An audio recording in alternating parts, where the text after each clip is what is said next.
Hello everyone, my name is Ryan and I am the King of Booty Fab. And on today's video, I wanted to do something I've been meaning to do for a while. I've mentioned it before in other videos. I want to try to break down the voodoo science of suspension. We're not going to get into detailed geometry and how to tune it, just the absolute dead basics that you would have to know to put a suspension in your car, your 4x4, your go-kart, whatever.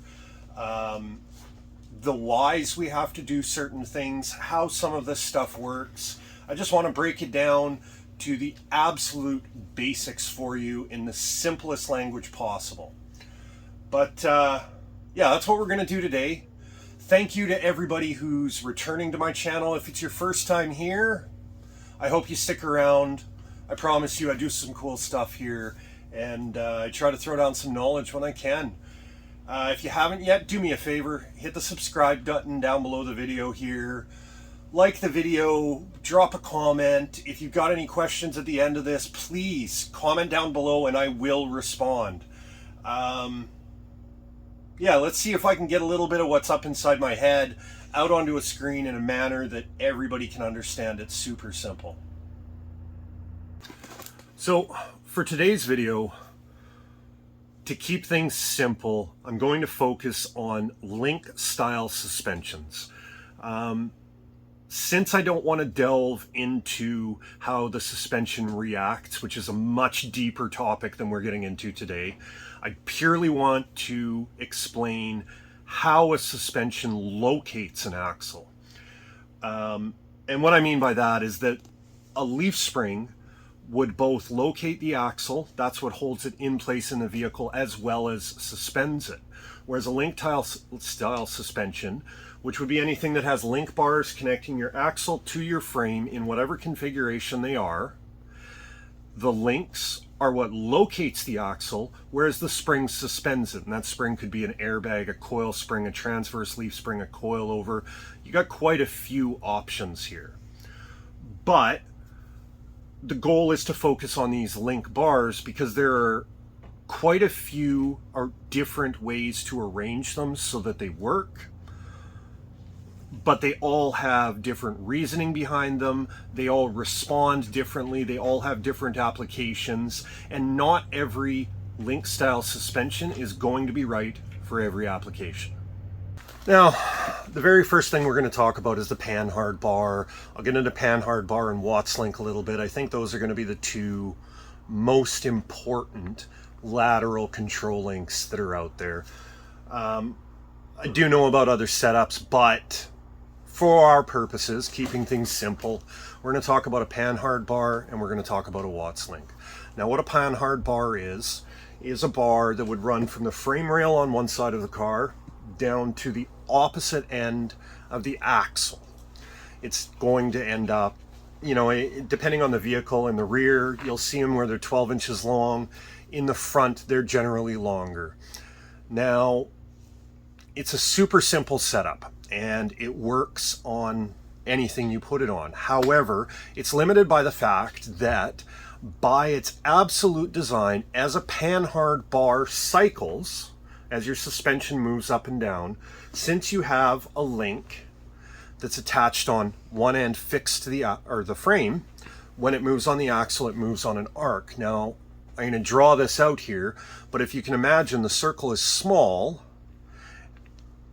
The more travel you get, the more lateral movement there is. So in a case like my car here, where the tires are super close to the fenders, that can be a huge downfall. If I'm shooting for 10 inches of travel in the rear on bags because I'm on a gravel road and I want a whole lot of suspension travel, it has the capability on a really short Panhard to move this axle laterally 2 or 3 inches. It's huge amount of travel.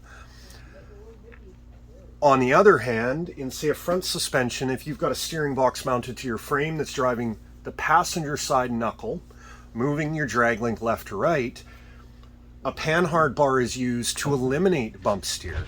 As your axle moves up and down, your Panhard bar would be the same length and the same angle as your drag link. Therefore, when your front axle moves up and down, your steering is moving in the same arc, so no matter how many bumps you go over, it's not ripping the wheel out of your hand. That would be the definition of bump steer. You go over a bump, the car steers. Now the Panhard bar is what deals with bump steer. In a perfect world, like I said, they'd be the same length, the same angle. The closer to that you can get, the better. But I'll draw this out as well. If your drag link is on an angle like this and your Panhard's on an angle like this, they're not going to be moving in the same arc, even if they're the same length, because that's how a circle works. I mean, I'll show you on paper here so that it breaks it down. Now, in a front end with a steering application, that is the type of suspension you want. You want to go with a parallel type suspension, because the Panhard is what controls your steering. This is how it handles. In the rear, it works, it's simple, and the more limited travel you have, the better it is. If you've only got 2.5 or 3 inches of suspension travel, you're never going to notice the lateral movement of even a short bar. But if you're running great big air suspension, you're building an off-road vehicle with tons of flex and travel, you're going to notice it quite a bit. Now on street vehicles, you'll see people talk about Watts links, and a Watts link, again, when we're finished here, I'll draw this out, is essentially an arm that pivots in the middle. It'll mount on the center of the axle. It's got points top and bottom, and it's got bars running out to frame rails. Now what this does is, as your suspension travels, since it's locating to both frame rails, this will keep your axle perfectly centered in the car. The upside is exactly that. It keeps it perfectly centered. It pivots around the center point of your Watts link. Now the problem with this suspension is it's limited by travel. The more travel you have, the bigger and longer, the bigger it needs to be, the longer the arms need to be in order to not overcycle and invert your Watts link. And it's complicated. When you have a Panhard bar, you can run bushings or Heims on either end. You've literally got the 2 ends of the bar, 2 bolts through brackets, and you're done. With a Watts link, you've got 1, 2, 3, 4, you've got 5 points of contact, 5 moving parts, and there's a whole lot more geometry involved, because you do run the risk of inverting it if it's made too small for your suspension travel.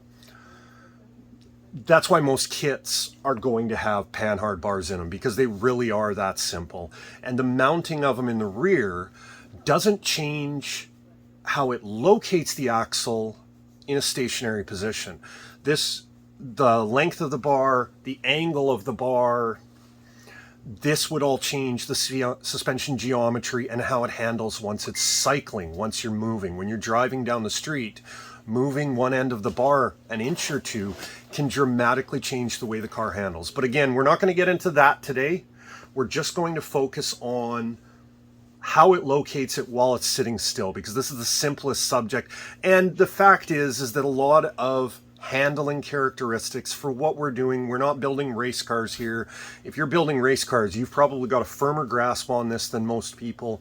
And what I'm explaining to you, you already know. So for today, we're just going to focus on stationary, sitting in your driveway. This is how it holds everything together, not this is what happens when you're hammering the throttle down the road or banking into a corner. So that's going to be the 2 primary lateral links, is going to be your Panhard and your Watts link. So let me show you that quick. Okay guys, so we're talking about the Panhard bar here. Now, essentially with a Panhard bar, this is where it gets easy. We've got safe frame rails. This is our axle. Okay. Now this is your driver's side frame rail. You'd have a bracket like that. Maybe you've got a bolt on the middle of your axle, and your Panhard bar is running right like that. Now, if this was short, let's say you had a tab here and you had that like that, this bar here would be moving an arc like that, whereas this bar here would be moving an arc like that. Now, when I'm talking about suspension travel, if this is 10 inches, that sure looks like that's about 10 inches there. But if this is 10 inches, this area here looks more like 2 inches. This longer bar limits your lateral travel side to side. Where it comes into play on a front end is you've got your steering box here, your pitman arm, there's your drag link, and then you've got your Panhard bar mounted here. This would be a perfect setup because as this moved in this arc here, that would move in that arc there. That eliminates all of your bump steer. This is what locates it side to side. This is what stops, you know, in a perfect world, your system would look like that. If this Panhard bar was only here, what would end up happening is as this moved like this axle here is moving this way, that distance. But since this is moving on a much bigger arc, by the time you get this travel, 10 inches of suspension travel, your axle would move to the left so far, your steering would turn hard lock to the right. Picturing this from the front of the car, if that didn't make sense. So that's why it's so critical to have that the same. Now in a rear, that doesn't make a whole lot of difference unless, like I said, you're dealing with a car like mine, where I don't have the 3 inches for this axle to move side to side, because if it moved side to side, I've got tires in the fender, I've got all kinds of nasty stuff going on. It's just not going to work. Now, if we're looking at a Watts link, if we take those same frame rails, you're generally not going to find a Watts link in a front end because it's keeping it centered. We're back to the same steering geometry here that we're talking about. But essentially what you're going to find is you're going to find, say, a bar that looks like this. This is your center pivot. It's going to be on the center of your axle. And you're going to end up with a bracket here and a bracket here. You're going to end up with a bar like that and a bar like that. Now, this keeps it perfectly centered. When it's stationary, same thing as a Panhard bar. Stationary, it doesn't matter, but what ends up happening is that as this moves up, let's say this moves up to here. Now, this link is the same length. Now, what's going to happen is that if this moved to here, since this moves like this, your bar is rotating like so. And now your links are looking like this. Obviously not to scale, but this is where the recycling comes in. You can see the way I've got this drawn here. If we draw a line through here to here, the problem is once these 3 pivot points are in line, if this axle were to move up at all and this goes this way instead of this way, it's inverting. This will actually lock up your suspension. This is officially cycled too far. This does not work anymore. So when you're designing this, the longer these links are, the better, because the longer they are, the more difficult it gets to overcycle. But if you can imagine this link was longer and this link was longer, now what ends up happening is that you're cycling into your bar. Now, I know I've got a whole lot of scribble going on here, but this is why this is such a complicated system. If you can imagine all of this, you've not only got to worry, you want these long bars, but then you have a massive contraption on the back of your diff. The longer these bars are, the longer this has to be to compensate. Everything needs to get bigger. The bigger it gets, the stronger it needs to be. So when you're designing this system, the math involved in this is going to be astronomically more than a Panhard bar that is tried, tested, and trued. This is pretty rare. I've only seen a couple of production vehicles that ever came with them. You'll see this a lot on really fancy mini trucks, airbag vehicles, where the suspension is exposed and the suspension itself is the artwork because they want to show this off. I'm blanking on the guy's name, but he makes one that uses a bearing about this big around. It's, you know, open in the middle, beautiful work of art. But it's an open roller bearing. For a gravel road, this would be a horrible idea because it's just going to destroy the bearing. It's a show truck and it's a work of art. I love looking at it. I love how it cycles, but it's probably not practical for most people. A Panhard bar like this could be bushings, this could be Heims. I've done it with tie rod ends. Actually, if you look at a Ford Super Duty in the front end, they have something that resembles a Panhard bar, or a tie rod or drag link end on the end of the bar. It's a tapered seat. Your options with this are pretty wide open. You can run them single shear, double shear, bushing, Heim, whatever your budget and your needs entail. Very simple, very complicated, but uber cool. But in my case here, I'm not going with either one of these for the reasons I've stated. Now, on my front end, I don't need a Panhard bar that locates the steering, because I'm going to go with push-pull steering, and therefore my bump steer control is between the length of the drag link and the length of the control arm, as opposed to the Panhard bar. Since my steering runs front to rear, none of this math affects my front end, and I'm going to go to a triangulated setup in the rear, which we're going to get to in a minute, but that eliminates the need for a Panhard bar in the back. Any of this stuff is going to be a 1-link, a 2-link, a 3-link, or a parallel 4-link. Anything like that is going to run some type of lateral device like this. Triangulated 4-link takes care of that all on its own, and we're going to get to that in a minute.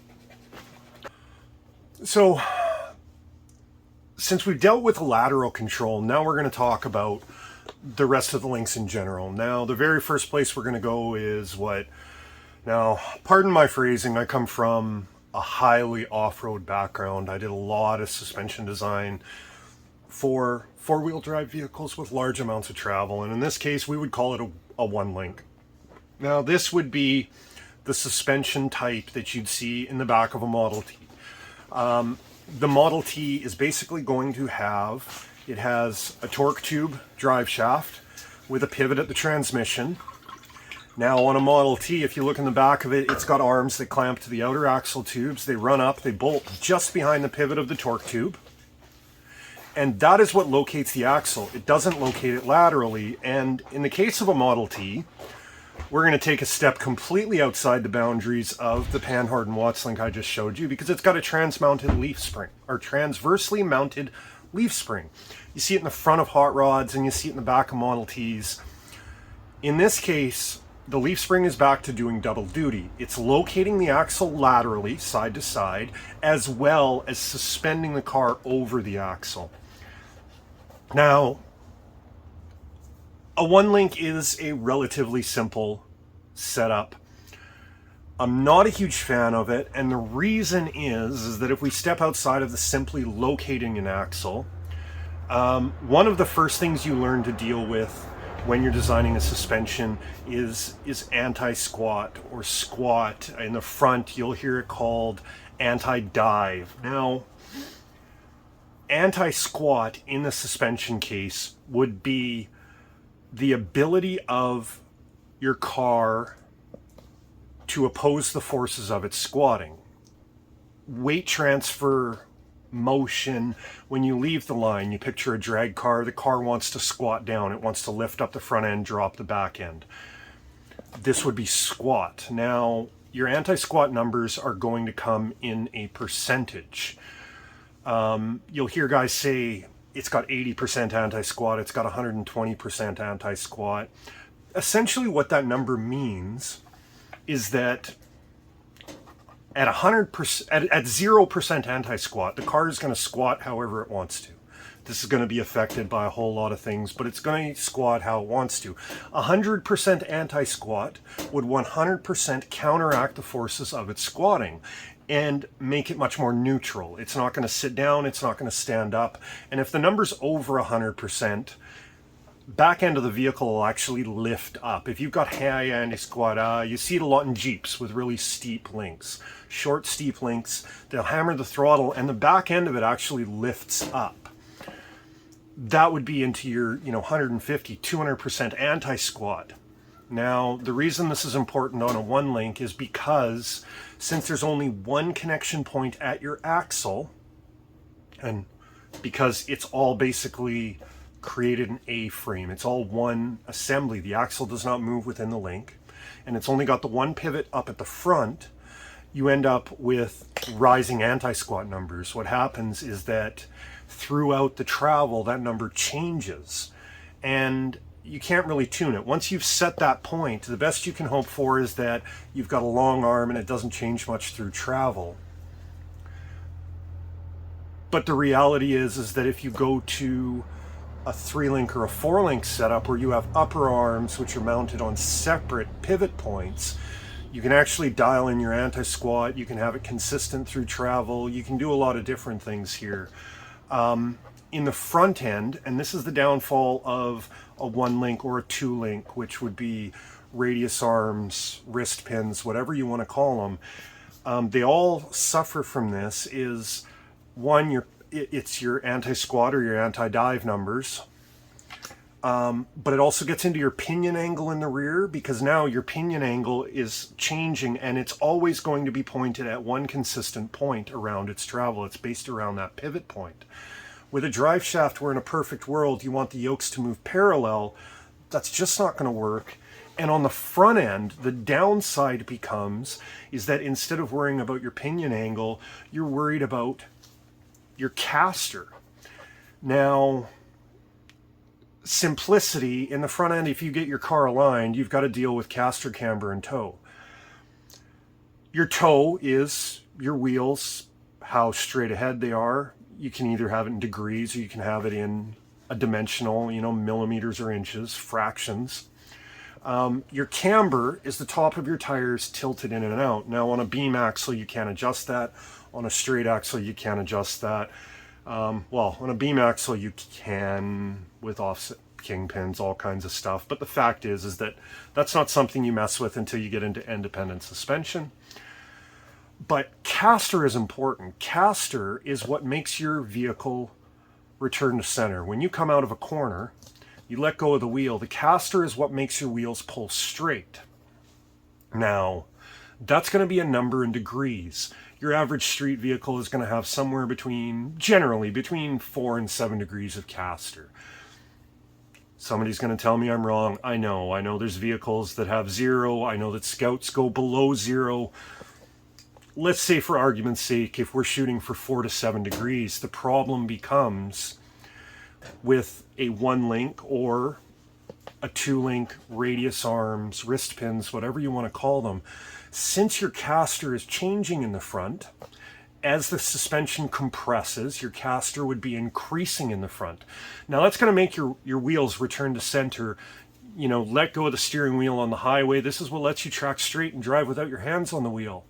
The downside is it takes away from the responsive steering. The closer you get to 0, the more responsive the steering is, the more of a road feel you have, but the less it returns to center. And this is a battle we're constantly fighting. And if it's a vehicle that you're worried about the handling, obviously you want to dial this in. So on a 1-link or a 2-link style suspension, this isn't anything you can dial in. Once your mounting points are done, that's it. With independent suspension, we can change the caster, the camber. This is why vehicles went to independent, because we can tune them a whole lot better than you can on a solid axle suspension. With a 1-link or a 2-link, we've taken all of that out of our own hands. Once you've got it assembled, that's it. You see drag racers where they'll have multiple connection points. They will dial in suspension for track conditions. With a 2-link or a 1-link, that doesn't matter, because your axle isn't rotating within the links. Those aren't actually pivot points. They're keeping it contained. Especially in the case if you look at, say, NASCAR style rear suspension in 67 to 72 Chevy trucks, where it's actually hard mounted to the arm. There's not even bushings there. Inherently, a system like that has bind, and I've had people argue with me about this before. But this is why the links are made out of I-beam and riveted together, is because these links do flex. They have to. Because if they didn't flex at all, your suspension would only move up and down. Your axle would not be allowed to move side to side. It's the same thing with wrist pins in the front. They're hard mounted to your axle without bushings. that suspension design is flawed in that you're relying on your suspension links to flex a little bit. It absolutely has to. If you box those links in until there was absolutely zero flex, your axle would not be able to articulate it well at all. And articulation would be one tire moving further than the other. Picture an off-road vehicle up on a rock, twisted up suspension. If there was absolutely no flex in your front wrist pins, radius arms, whatever, then the axle would not be allowed to twist. It would move purely vertical. For that matter, if there was absolutely no flex, you could completely do away for the need for a Panhard or a transverse leaf spring. In the fact, you look at the suicide spring up front, you could do away with that entire setup if there was no flex in your wrist pins, because it wouldn't allow it to move, and that's where the downfalls are. I know it's simple, I know it's traditional, but if we're going to get into handling, it just doesn't work. This is not the suspension that you're not going to find a performance design suspension based around a system like that because of its inherent flaws. It doesn't mean that it's wrong, and the thing is for what we're doing with these, I know guys drive these spirited. I know you can push them really far. But I'm just breaking down the science of it because this is how it works, and then you can make the decision as to whether or not it's right for you. So we're going to go back to the paper and the marker here now, just in case, because I'm not going to go pull Google images for people. I don't want to steal anybody else's pictures, and obviously I don't have all of this stuff sitting around, so this is as simple as it gets. Crayon on a piece of paper. I'm going to break it down for you. We were talking about the one link. Now, in this case, I'm going to look at this vertically here. I'm going to look at it as if we were looking from the top. And if we're looking for the top, we've got the back of the transmission. It's got a ball on it. We were talking about the one link. It's going to have a torque tube drive shaft. This is the axle. And then out here, you have arms that clamp on here and run up to the axle like this. And if you look underneath, the only pivot is this here. This is what moves it. Now, off-road world, we would call this a one link. This is a torque tube style suspension. Now, this pivots around here. This will allow it to rotate.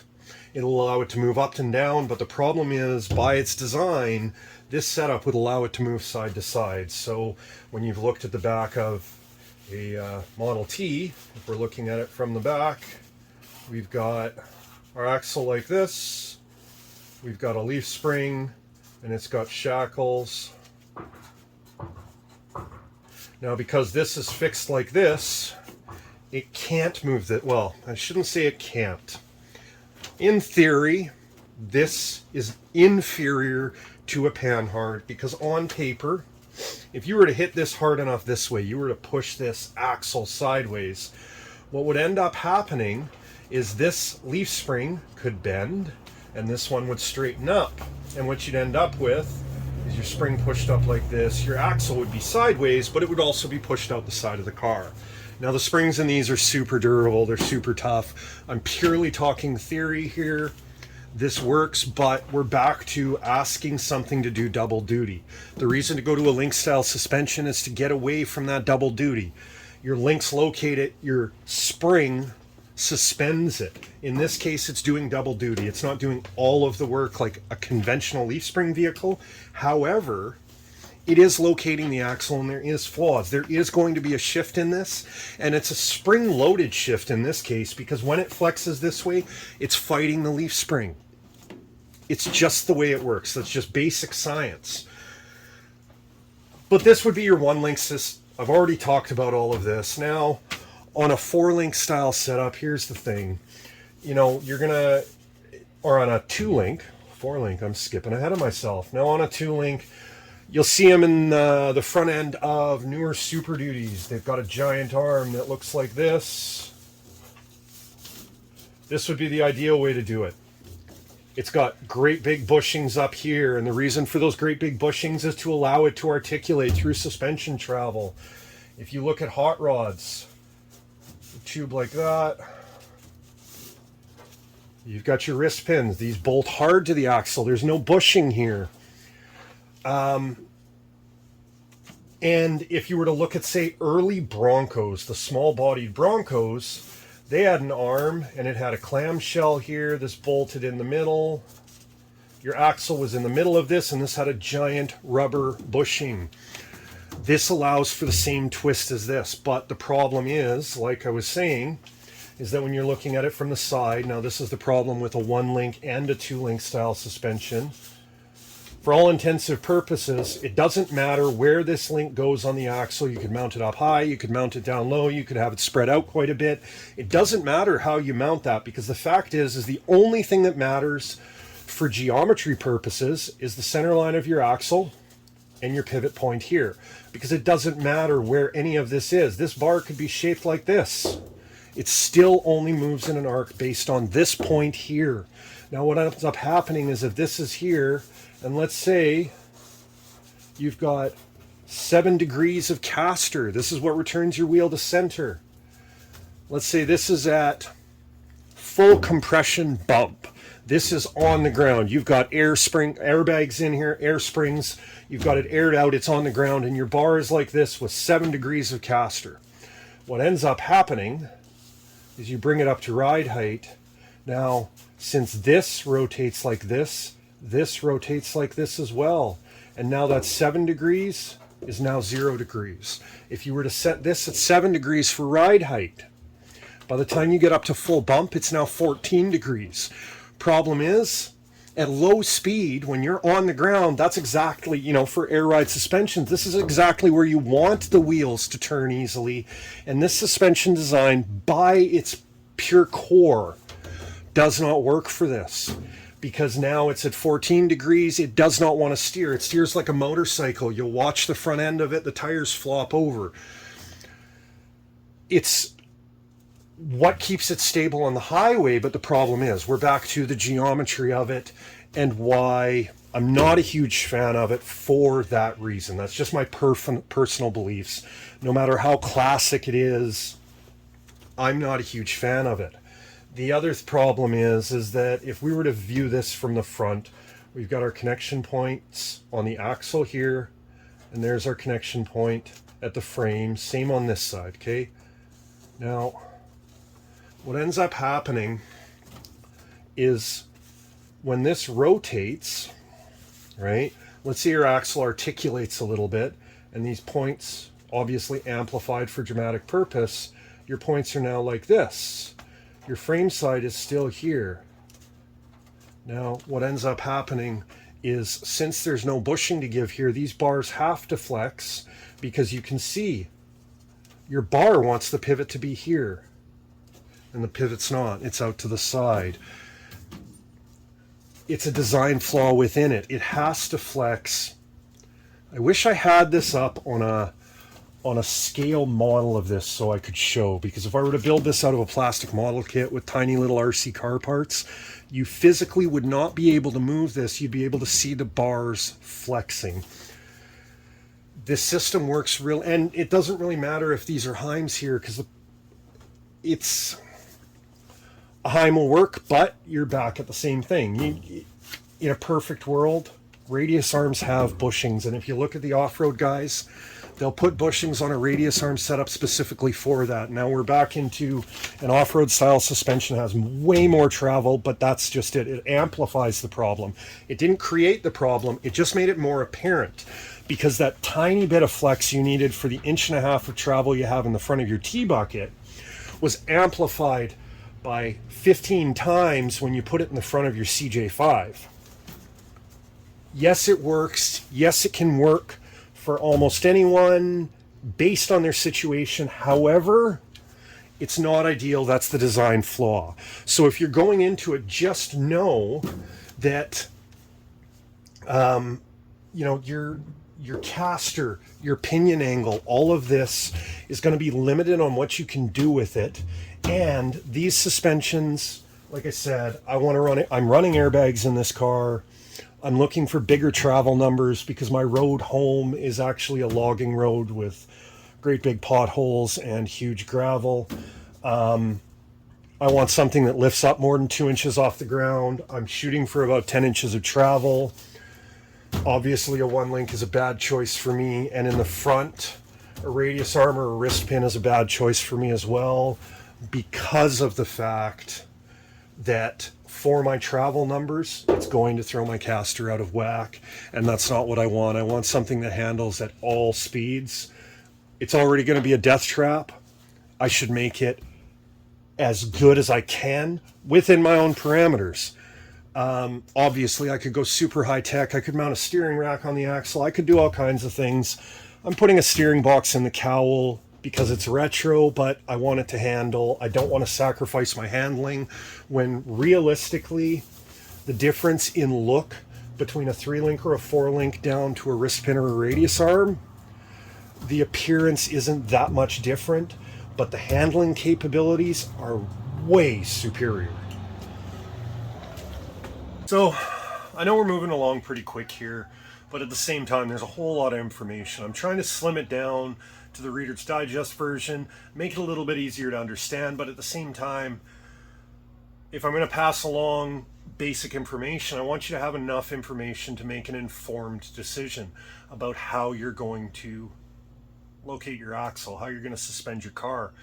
Now, we've covered a 1-link, 2-link, we've dealt with all of that.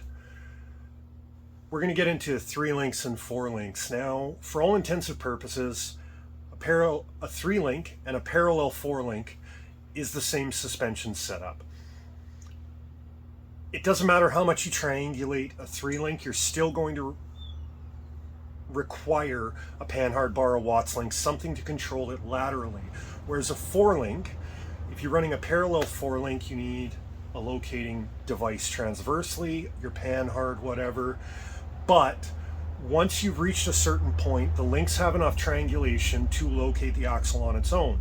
Now, for all intensive purposes, that number's right around 40 degrees.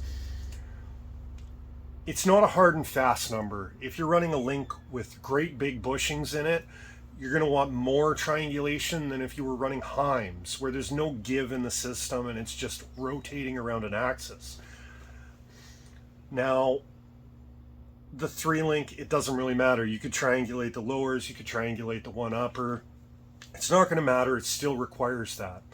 And a parallel 3-link to a parallel 4-link, the only difference is one upper link. The only reason for the extra upper link is to control axle wrap, to control ground forces, or aesthetically to balance it out. Honestly, one upper link is going to do the same job as the 2 upper links until you get into really complicated geometry that doesn't really matter that much here. The fact is you could go out to a vehicle that's got a parallel 4-link, you could pull one upper link out of the vehicle and drive it away, and the likelihood is you would never notice. You see the parallel 4-links in big diesel trucks, stuff like that. You're talking about a vehicle that's 9,000 pounds with 1,000 foot-pounds of torque. They need the upper link to control the forces on it. They don't need it to locate the axle while it's sitting there, and that's what we're talking about today. Now, that magic number for triangulation, like I said, it's flexible. In my case, I'm actually going to use these links here. These came out of a Jeep JK. They've got Cleveite rubber bushings. They're cooked in from the factory. These come out for lift kits. You'll find that in a lot of 4-wheel drive stuff. When they put a lift kit in, they'll put adjustable control arms, they'll put longer arms. There are all kinds of suspension links that you can get that came out of people's lifted vehicles. These in particular came out of Jeep JK. I've got a couple of different kinds of arms. I've got these ones. I've got some smaller ones. I think they're rear uppers or front uppers. I've got some straight tubular ones without the bends in them. I got a couple of sets of them. It's what I'm going to use in the back of this car, because honestly, if you got a 4-wheel drive shop in the area, I bet you if you went and talked to them, you can grab these for almost free. And I think I found them online. Even if I was to buy them brand new, they're super cheap. And I prefer the rubber bushings over poly, because the rubber allows more flex before they start to break down. It quiets up the road noise quite a bit, takes vibrations out. There's a lot of reason to go rubber over Heim or even polyurethane bushings, but it's a whole different subject. I'm bringing it up because the softer rubber requires more triangulation to do the same job because it does give further. So in my case, I'm probably going to triangulate my links more like 50, 55 degrees as opposed to the 40. It's a magical number that I'm kind of come up with in my head. I've been doing it a long time, and I got to be honest, a lot of this is feel. I don't crunch numbers on everything. There are calculators out there that help you crunch suspension numbers. You can look up stuff online. Triaged on Pirate 4x4 way back in the day, if any of you guys have any clue what I'm talking about. He had a free calculator he put up. You put all your suspension points in. It worked for 3 links and 4 links. He had a 3-link with a Panhard calculator, and he had a triangulated 4-link calculator. It would break down your actual suspension geometry, your anti-squat, your roll axis height, your roll, all of this stuff. Now, the big reason to go to a 3-link or a 4-link as opposed to a 2-link or a radius arm or wrist pin, whatever you want to call it, the biggest reason is tunability. I mentioned your caster angle and your pinion angle. Now, with a 3-link or a 4-link, we're going to talk about parallel 3-link, 4-link in this case, because it's virtually, like I said, it's the same thing. How you locate those pivot points, your ends of your links, defines how the suspension behaves. If you were to have those links the same length and perfectly parallel to each other, separated 6 inches here, separated 6 inches at the frame, and they were all 36 inches long, that axle would move completely parallel to itself. The caster would remain the same, the pinion angle would remain the same, all of it would remain the same. It doesn't change throughout its travel. However, that's not necessarily what you want, and again, this is delving beyond, but single U-joint at the transmission, single U-joint at the axle, that's the kind of travel you want in there. But that doesn't get into your anti-squat, your anti-dive. All of that stuff is affected by that. If you were to look at a pretty conventional vehicle, you dial in your anti-squat, and you're going to find that if you were to draw an imaginary line through your upper and lower links, the imaginary convergent point is probably around the upper bell housing point. That's typically agreed on that that's going to be your center of gravity for the vehicle. That's where your 100% anti-squat is going to end up. Talked about that a little bit before. That's how you come up with that, and being able to adjust that angle. If you were to run a CV joint like a double cardan joint at your transmission or your T-case, you want your drive shaft pointed at that joint throughout the travel. You do not want your axle end joint to change. You want that at about 1 or 2 degrees to spin the roller bearing, but you don't want it to change at the axle end. That's where your vibrations come in, because that's where driveline vibrations come from, is angles that don't work on the U-joint. That's why we go to CV style joints, either a double cardan or a CV ball type joint. You don't have that problem with, say, BMW drive shafts with the rubber donuts. There's a million reasons to change the way the geometry works and to change the way it handles throughout its travel. I keep saying it, but that's delving beyond what we're talking about today, but that's the reason behind it. If you look at drag cars, they'll have a book. I'm at this track, at this elevation, it's 80 degrees instead of 100. We need to move the upper link down 1 hole. They're going to have it broken down so they know exactly how the car behaves in certain conditions. Now, I know there is a million people that have built their suspensions that know absolutely nothing about this. That doesn't mean it doesn't have any effect. It just means they don't care. Now, of course, we get into the triangulation, and if I'm going to break it down to the simplest form, I said we need about 40 degrees of triangulation to locate the axle. The more the better to a point, but if you picture a 2-link, a 3-link, a 4-link with a Panhard bar, we're going to take the Panhard bar because it's the easiest to visualize, and I'm going to show you this in a minute, but that Panhard bar is generally 90 degrees to your other links. That's 90 degrees of triangulation. So when you picture it that way, it starts to make a little bit more sense. You know, your 40 degrees, you could go to a single triangulated 4-link where your upper links are triangulated and your lower links are straight, which has its own pitfalls on its own. It's much easier to package because your lower links can just run to the bottom of your frame, to the edge of your frame, whatever. And your upper links would triangulate on the top of your axle, go out to your frame rails. It's super easy suspension to set up. However, through articulation, it's going to give what we call flex steer in the off-road world. It's going to change your wheelbase as the car articulates. Now on a road car, you could picture that as it's going through a corner and the car leans. It's not nearly as drastic, but an off-road vehicle with 15 inches of wheel travel, you could change your wheelbase by 10, 12 inches without a problem. You know, the axle end that's drooped out farthest away from the frame shortens the wheelbase on that side of the vehicle. Now, if you picture your axles like that, what happens if you shorten the wheelbase on one side? It causes your vehicle to steer. This is a handling characteristic that becomes an issue based on suspension design. A double triangulated four-link generally would have your lower links at the outer end towards your backing plate on your axle, triangulated almost to a point on a cross member in between your frame rails. Your upper links would be the opposite way. And on a suspension setup like that, it's not that difficult to get 80, 90 degrees of triangulation out of that, because say your upper links are 20 degrees out each. Well, it's 20 and 20, that's 40, but then your lowers are another 20 on each, that's another 40, that's 80 degrees of triangulation out of a double triangulated four-link. It's going to locate your axle better. It's going to reduce the amount of flex steer, not eliminate it, but it does help with that. It changes things like your roll axis.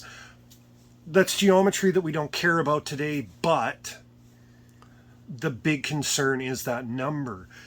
40 degrees with a Heim joint, I'd never even second guess it. 40 degrees with a rubber bushing, I think we're pushing it, because they don't play by the same rules. They flex, they move, they deflect. They allow the axle to move in the manner that we're not trying it to. If you're pushing a lateral force against the side of a wheel, you hit a curb or something, that rubber bushing allows it to flex by its entire makeup, and that's something we're trying to eliminate. We're back to trying to find the suspension system that works the best. There is no suspension that's perfect. There's not a single one out there. It's not going to be perfect for anything. An F1 car with a cantilever style coilover does not work for a Baja truck with 26 inches of wheel travel. It can't.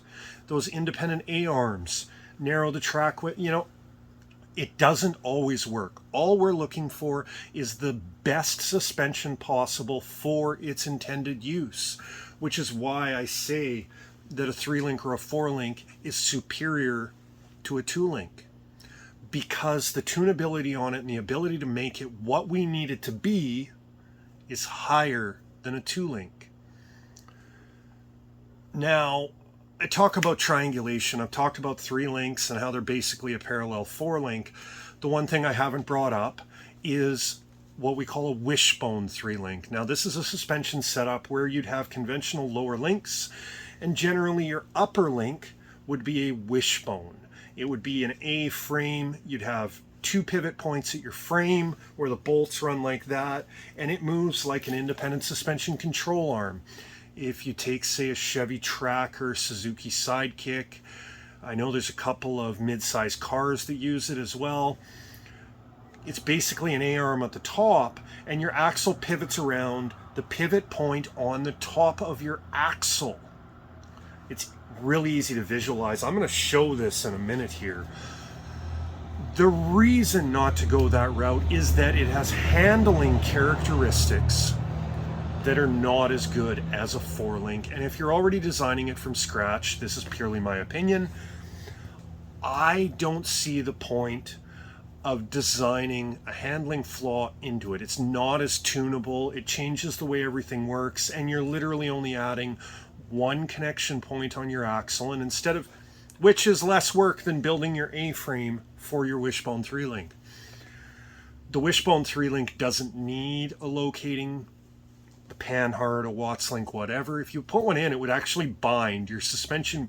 If you had all Heims and you put a Panhard on a triangulated 4-link or a Wishbone 3-link, your suspension would bind, it would not move. Physically impossible. Something would have to deflect, it would have to bend. You cannot use one system with the other. You've got to pick and choose. I'm not a big fan of the Wishbone 3-link for those reasons. It has flaws designed into it, but those are flaws based within travel and articulation, how the axle moves when the vehicle is moving. That's where it comes in. Again, if you've got 2 inches of suspension travel, or you're not driving at speed, you're not trying, you're driving in a straight line only, those flaws probably aren't inherent at all. My background being in 4-wheel drives, where it amplifies any suspension problems you have at 2 inches of travel are amplified tenfold by the time you get to 20 inches of suspension travel. That changes the entire game, which is where my preferences come from. And honestly, knowing what I know, I don't see the reason to go back to what I believe is an inferior setup when I'm not really saving myself any work. I mean, at the end of the day, the only thing I would save myself is one bushing or Heim, because the extra material that I'm using on the brackets is actually less than I'd use in the upper Wishbone arm. I think it's a better way to go. Your experience might vary, and your intended use probably does vary. If you're following along to all of this, everything has a place and a time and a use. What you do with it, as long as you're going in informed and you're not going, well, I wish I could have done the autocross with it. If you're going to do autocross every weekend with it, design your suspension for that. In that case, you're probably not even looking at a beam front axle. Being realistic here, you're probably looking at an independent suspension that's much more tunable, but also much more complicated.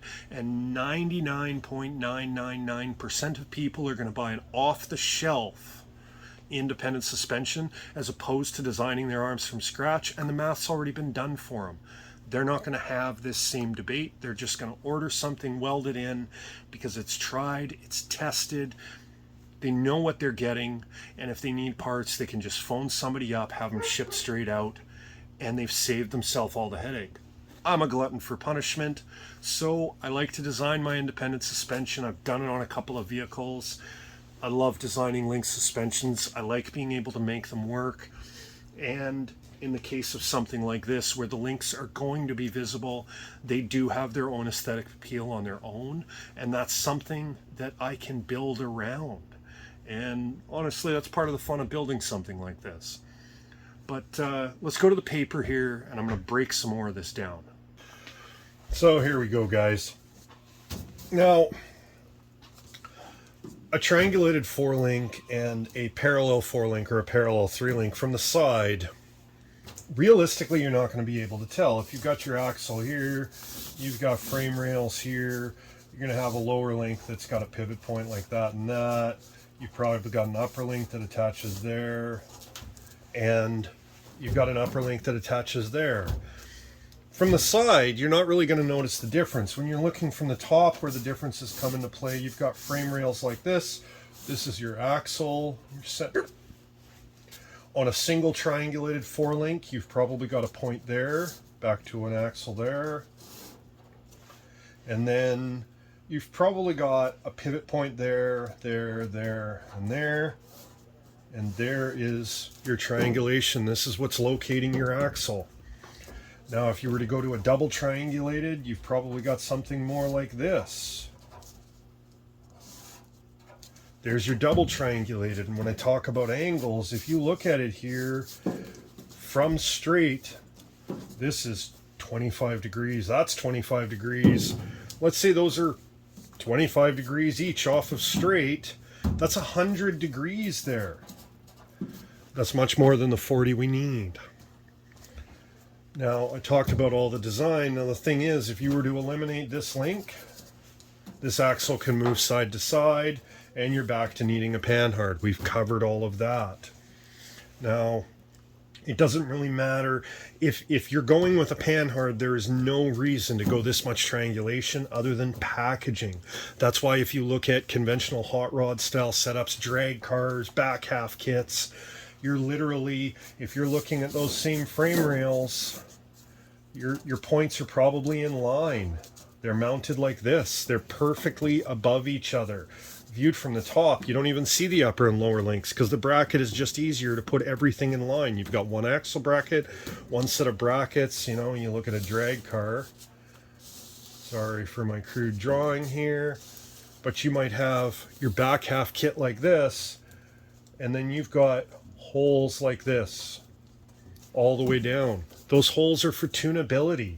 And then you've got axle brackets that look the same because you're going to have links that go like this, and maybe depending on the track conditions, this link, they want it down here. Whatever it is, this is the tunability in it. This is what I'm talking about, how you can change all of those numbers. That's the difference between this and going back to a 2-link or a 1-link. Now, all of these numbers are tunable. It doesn't matter if it's a 3-link or it's a 4-link. You can change how this car handles. It's all pretty straightforward, but for our purposes, I keep going off topic here, and I'm really trying not to, but we're not worried about how this handles. We're not worried about drag racing. I'm just talking about the differences between them for locating the axle. If you guys want to see me get into anti-squat and roll axis and all of that stuff, drop me a comment, let me know, and I'll start putting something together. It's a much more complicated topic, but I can probably break it down. It wouldn't be right away, but I'd do it over time and explain a little more in depth. There's a bunch of good books out there from guys that have been doing this much longer than me, and specifically race professionally, that can break this all down for you. But I can give you the suspension for dummies, what's going to happen when you twist the throttle. But for our purposes, we've got single triangulated 4-link, double triangulated 4-link, we've got a parallel 4-link, and again, 4-link to 3-link doesn't matter. It really doesn't, because anything 3-link is going to need the Panhard, except for, I mentioned, a Wishbone 3-link, which is going to look more like this. You're going to have your frame rails like this, your axle, and let's say you've got a lower link here. And then what you would have is you'd have bushings with bolts that way. You'd have an A-arm like this, and your pivot point right there. Now, this is what locates the axle. All of your forces laterally are handled in this here. That's where it is. Now, part of the drawback to this is that it's going to pivot around here. So if you were to look at this from the back of the vehicle, there's your axle, your pumpkin, your mounting point is up there. When this axle articulates, it's not pivoting around the center of the axle. Your drive shaft's still swinging side to side, because as that axle articulates, now that pinion is over here. The center of your diff is way off to the side, because wherever this pivot point, this is where it centers around. This is the part that stays centered in the vehicle. Everything else pivots around it. The higher you have that point, the more drastic it is. And that's where your lateral change comes in on a Wishbone 3-link. When you're dealing with a 4-link, it's not specifically pivoting around those. It's a combination of the upper and lowers that locate it. So if your uppers were above the axle tube, another drawing here, if your uppers were up here and your lowers were down here, you'd pivot more around the center of the axle. Where it pivots is actually going to be in relation to more than just one single point. This is all handling flaws, though, not stationary, how to locate an axle. This is the way the systems work. This is how they work. What you do with this is entirely up to you, but I'm hoping this kind of breaks it down a little bit simpler and explains how it all works. Hoping I didn't miss anything here important, but if I did, again, drop me a comment and I can figure out how to get that info up here. I'm I hit a point where I'm not sure if all of the information I'm trying to get out is in here, and I might even miss it while I'm editing, but on paper, this is what we're working with. So, one more thing I want to touch on, and it's not specifically the suspension design as far as link suspensions go, but it's something that's got to be heavily taken into account when you're designing your suspension, is what you're planning to use to suspend the vehicle, your actual spring.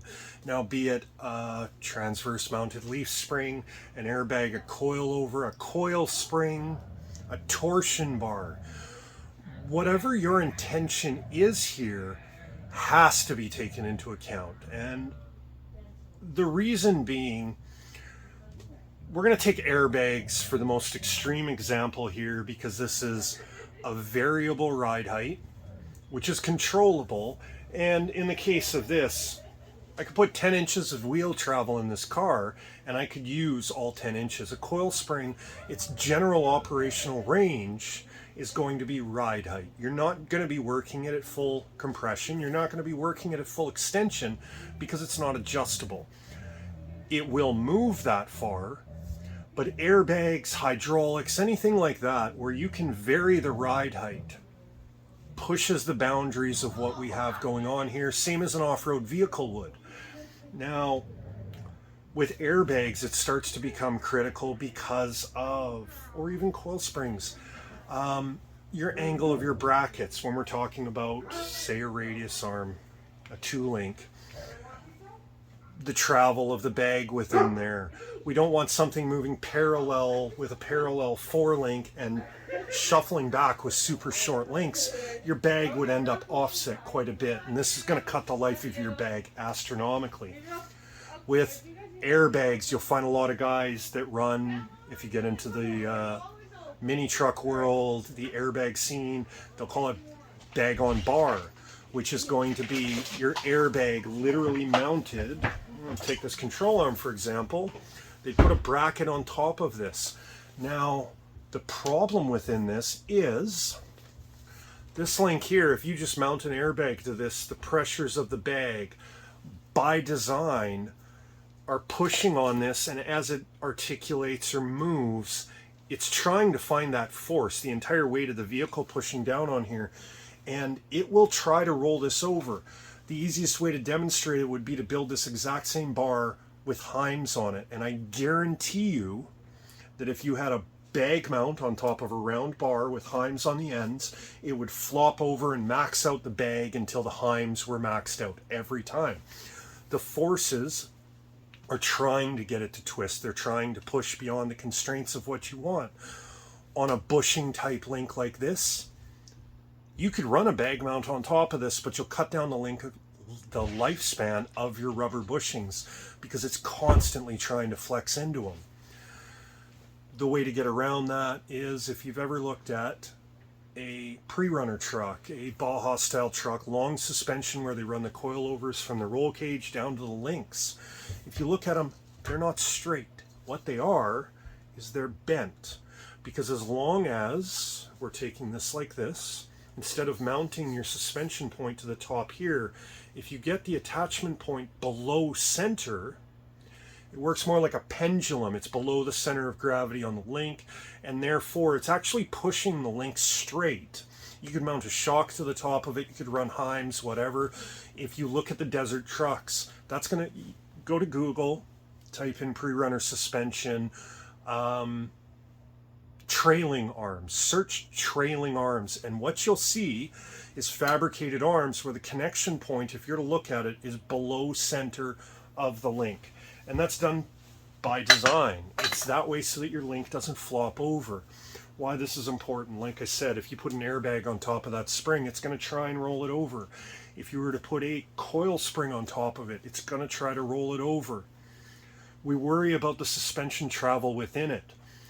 A coilover, same problem.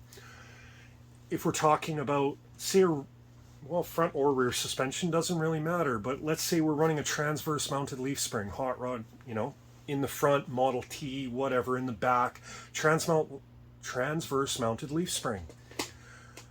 That spring is clamped, hard mounted, there's no bushings. That spring does not want to twist. Viewed front to rear, it doesn't want to twist. So the problem is, if you're running a really short link and it's got any kind of travel, we're back to the arc of travel within the link. It's going to try to pull that spring in places it shouldn't go. And beyond that, the strength of the mounts. Now, if you put an airbags is the perfect example of this again, because in airbags we deal with pressure. Pressure does not directly correlate to a spring rate, because a coil spring with 100 pound per inch spring rate is a coil spring with 100 pound per inch spring rate. Bags have a progressive spring rate. It rises, it falls, it changes, it's constantly variable. In airbags we look at the pressure on them, but pressure to spring rate is same ballpark. So let's say hypothetically we put an airbag on the axle. It's run from the frame to the top of the axle, and it takes 50 psi to get the vehicle up to ride height. If you were to take that bag and move it halfway up the leaf spring, halfway in between the 2 points, instead of 50 psi you would need 100 psi for the exact same effect. That's what it would take to get the vehicle up to the same height. Now the same thing falls with coil springs or coilovers. I talked about trailing arms in desert race trucks. The spring rates that they run on a trailing arm halfway up the axle have to be twice. If you needed a 200 pound per inch spring on your coilover at the axle, you need 400 pounds per inch by the time you get halfway up the trailing arm. It's what the effective spring rate is, because the spring rate on the coil or the pressure in the bag is not the effective spring rate or pressure that's actually working on the suspension. Now, if you need twice the pressure or twice the spring rate because you're mounting it part way up the link, that's also twice the force. Now, airbags, coil springs, if that coil spring or airbag is sitting directly on top of your axle, it's designed to take that force. Whereas if you were running a thin wall, you're running a 120 wall lower link, and you're running your bag or your spring halfway up your link, you've multiplied the force. Now your link is taking the force that the axle should have. And now instead of a 120 wall link, you're going to need a 250 wall link. Your brackets are going to have to be beefier. Everything needs to be stronger so that it doesn't fail. It's something that has to be taken heavily into consideration when you're designing something like this. If you're running a coilover, if it's bushings versus heims, everything has a range of motion that it's comfortable with. A heim joint on a coilover might travel 15, 20 degrees. A bushing's not going to be happy at 20 degrees of rotation. You need to keep all of this in mind as you're designing the suspension. Stepping back to see from every angle. You want to view it from the top, from the side, from the back, the front, whatever. You need to make sure that in every instance you've considered the extremes, up and down, side to side, all of it, to make sure that all of the components work with each other. And that's super critical to do. It gets overlooked a lot. You slap a set of coilovers on. A coilover does not have the same effective spring rate straight up as down as it does tipped in 30 degrees. The effective spring rate is different. So in the back of a car, if you're trying not to cut into your floor and you've got your coilovers tilted like this because you're trying to fit them under your floor or whatever, your spring rates have changed. Now, that doesn't change the link geometry of things, but it does change the way it all handles, and it's something that's got to be considered. And airbags, same thing. You see a lot of guys that are building rat rods, and they build a cantilever front control arm. They're super short control arms, and it'll run from the top of the beam axle to a pivot point, and then the arm comes back up to the bag. The distance from the pivot to the bag is half the distance from the pivot to the axle, so you're going to need twice as much pressure to get it up. It doesn't matter how your ratio is what it is. If you want it to be 100% ratio, it needs to be the same distance from the pivot, which would put the same effect on it as mounting it directly on the axle. it's all things that need to be considered, and it doesn't matter how it all works out, how you want to run it. You've got to look at it when you're putting it together, because if you're going to put the time in, if you made it this far, you've made it through a whole lot of theory. This is a drop in the bucket compared to what you'll probably get into designing your own suspension if you actually want to make it work the way you want it to work. It's stuff that you're going to have to consider. And I want you to consider it. I want you to be informed when you go into it. If you're having somebody else build it, you should be able to go to them and go, okay, what are my downfalls? Or go to them and say, you know what? I know that I'm going to drag race with it, but I'm going to autocross sometimes. What can we do to improve that? There is a million resources online that can explain to you what you need. And if you talk to guys that are autocrossing, drag racing, whatever, if these guys are building their cars, I guarantee you they can tell you a little bit of what's going on. I realize that leaf springs, guys slap them in, they run them, but I guarantee you that all of the same anti-squat stuff, those calculations still apply to leaf springs, except that since a leaf spring changes the arc, it changes the distance from the axle to the pivot point, so you'll have rising rate anti-squat levels. They get even more complicated with the geometry because you can't entirely predict. It's still a slightly unpredictable system. An engineer somewhere is going to tell me I'm wrong, but you know what? I've seen a lot of leaf spring failures that I never could have predicted. The fact is, with a link style suspension, saving a component getting worn out or bent, failing, it is a predictable style suspension. And that's what we're getting at here. All of the advances through all of this, we have the capability to make it better. So let's make it better. So I'm going to show you a couple of things on the paper here about, bags and ratios and stuff. And yeah, let's do that. Okay, so here we go, guys. I was talking about the bags on top of the bag on bar. That's a term you'd see a lot if you get into the mini trucking world, into the airbag scene. So essentially, if we take that control arm, it's got pivots like that. There's our bar, and we've got our bag mounted. I'd say that's about halfway. Now, if that bag was mounted here at the axle, and it needs 50 psi, at this point here, halfway up the link, it's going to need 100. That's how that works. Now what ends up happening is with all of that pressure in there, or pressure from a coil spring for all that it matters, it's pushing like this. And when you look at it from, say, the front or the back, there's our bar, there's our bag. Now what ends up happening with all that constant pressure is that if this bushing fails, now a Heim joint has no resistance, it doesn't care, it'll flop side to side. A bushing cares, tries to return to center. But on a Heim joint, what happens is one side or the other ends up doing that, and you end up with a bag that has now folded the link over. And this is not the ideal situation. We've lost control because now all that pressure is rotating the link instead of holding the vehicle up.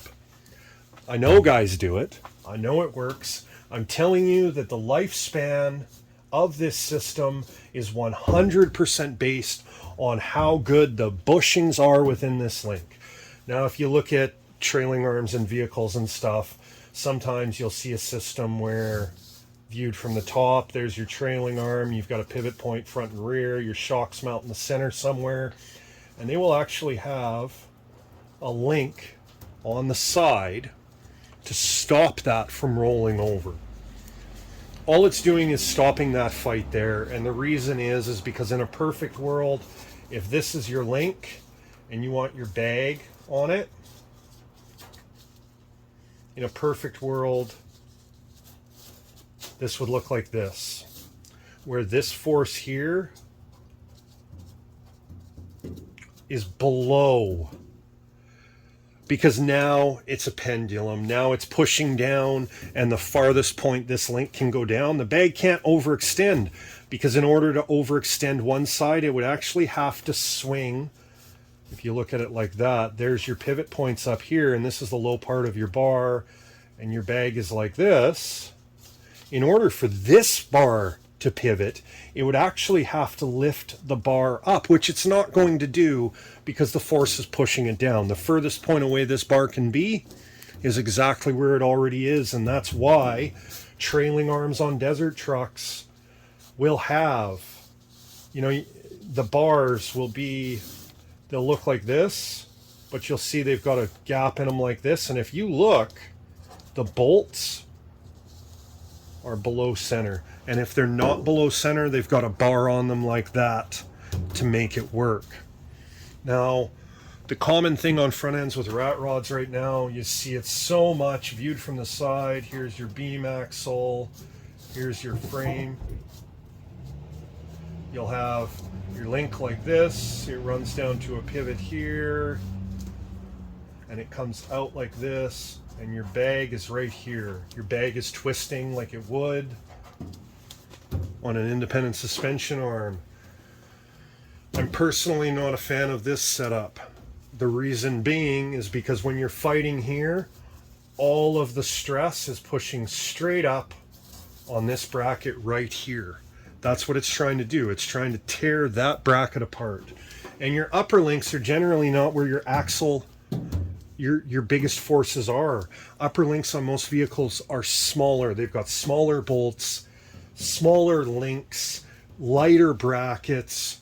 You've now put all of the forces, literally, if you've got a frame rail and it's only got two little tabs coming up here, 100% of your vehicle's weight forces over every bump is on the welds holding those tabs on. And on top of it, on most of these, this drawing isn't very scale because on most of these, you've got a 2-to-1 ratio on it. Your bag is pushing here, but your arm is this long and your axle is way out here up to your bracket. The other reason I don't like this is over articulation if you're not on flat ground. When the axle rotates, it'll rotate this bushing a little bit, it'll rotate this bushing a little bit, and it's actually rotating this bushing side to side, the opposite of the way this is drawn. But if you're drawn from vertically, as the axle moves side to side a little bit, if you've got a Panhard, it's also forcing this bag side to side, and it's really forcing these bags to move in ways that they're really not designed. Bags are designed to work up and down. They're not designed to fold over like this.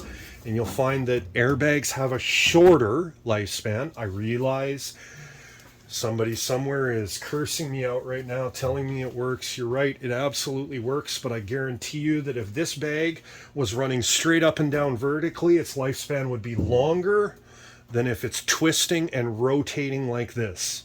This will cut down the lifespan of a bag. The bags start to rub in these areas here where they're compressed. I guarantee you that this lifespan on this bag is less than the lifespan of a bag that's put directly on the axle, where the axle is moving fairly parallel and it's not twisting up the bag. I guarantee this will wear out faster. Now, we're back to for its intended use. This works for some people. I don't like the design of it because I prefer longer links. Back to the effect in caster, the effect in pinion angle change. I don't like the little links that are this long. It's just my personal preference. It does work. It's not what I'm going to do with mine because I have a specific intended use in mind. I have my own preferences, as is obvious by this video, but this is how it all works. Now, you can mount the bags. We're talking about bags now because everything else is easy. You need shocks. I mean, you know, a lot of the airbag guys don't run shocks because they've got bags. A bag is not a shock. A bag is purely a spring. If you're running airbags, you need shocks. It's what you should have. It doesn't matter if stop thinking of it as a bag. Consider it a spring. It's an air spring. You'd put springs on, or put shocks on your coil springs. Now, if you have a coil over, that's your shock and your spring all in one. Leaf springs are just a spring. Airbags are just a spring. Coil springs are just a spring. It doesn't matter what it is. But I did talk about a transversely mounted leaf spring before as well, and I'm going to just show you that too. If we're looking from the side, here's our frame rails. We're looking at a Model T with our Wishbone one link, and our spring is coming down like this. Now, this spring wants to be right here vertical. If you've ever tried to twist a leaf spring sideways, you'll understand. If this link was super short, remember the drawings earlier where I showed the difference in Panhards and stuff? Now, this here, through its suspension travel, this leaf spring, as it droops out, is going to move from here to here. Now, let's go to an extreme and picture the pivot point was here, and that's all you had.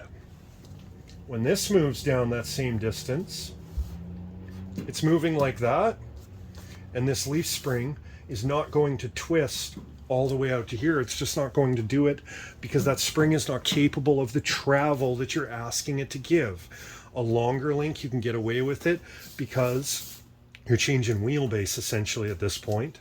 Stays reasonable. The shorter link, you couldn't run a transverse leaf spring at any kind of travel because it's going to bind up, or you're going to snap that spring in half. And that's the same thing with a shock. You know, your shock eye, whether it's got a heim at the top, you know, you've got your coil over here without a spring on it. If this is a bushing, it's going to twist up. It may go till it maxes, but you're going to wear your bushings out super fast. If you've got a heim joint on it, it'll go to its max and then it'll snap the eye off your shock. You have to take all this into account. If you're running it on the bag, you're running it on the axle, you've got to make sure that this linear, well, in this case, the wheelbase change, or laterally side to side, everything's working. That's why some, you know, depending on how it's mounted, sometimes your bolts will run front to rear, they'll run side to side. It's to make sure that the shock, the coil over, whatever, is moving within the range of motion intended for the suspension. Did I lose anybody yet? Well, there we go, guys. I wanted to make sure that I got the basics out. I hope that I covered the basics, or, you know what, I hope you got to the end of this video and you wanted more. Well, actually, I hope that I gave you enough information to get a good start. I've been doing this a long time, and I obsess about subjects so that I understand them. Sometimes I can't get the information out so that other people can understand it, and that's a struggle for me sometimes. I really hope that I did a good job on this one, but if I didn't, like I said, drop a comment down below and tell me. I'm more than willing to try to break it down a little bit easier for you guys. In my particular case, I'm going with a triangulated 4-link, slightly double triangulated 4-link in the rear, using control arms I already have. So my design constraints are around the control arms I have. Those are constraints that I've given myself. In the front, I'm going with a parallel 4-link for aesthetics. I don't need the second upper link, but aesthetically, I want both upper links. They'll be a fairly small diameter. My front restrictions are because I'm going push-pull steering with a cowl-mounted steering box, and my drag link needs to match my link. So my constraints in the front are self-limiting again because my steering needs to handle it. I haven't decided if I'm going to run a Panhard bar or a Watts link or what I'm going to do in the front end yet. It's still up in the air. For right now, for my purposes, I can put the 4-link in the front of this and come back to the lateral control later because it's not going to affect how I get this axle under here. It's purely going to affect things down the road, and I'm more worried about getting this car rolling. But in the front at the least, I am going to run a cantilever style airbag because I want to hide them out of the way. I want the front end to float as if there's nothing there. The grill would hide any transverse leaf spring, and honestly, I'm going full bags. I want air ride. I want this thing on the ground. In the back, I'm either going to run a cantilever bag or I'm going to run a Dominator style airbag with 10 inches of travel to get the travel I need out of the back. Up front, my situation's a little bit different, but I'll tell you what, all of that's going to come on a later video. I'll break down what I've designed for mine later. This is more about getting the information out there in a method that works for everybody, and I truly hope that it did. So I tell you guys what, thank you for hanging out with me. I'm sorry this took probably longer than I intended, but sometimes it's tough to get a little bit of the information out without giving all of the information I can. I want to make sure that you guys are educated going into it. If you decide to put your own links on a vehicle, I want you to go in informed. And I really hope that I did that. Like I said before, if you haven't yet, do me a favor, subscribe to the channel, like the video, drop a comment, do the whole YouTube thing, and I'll see you guys on the next one.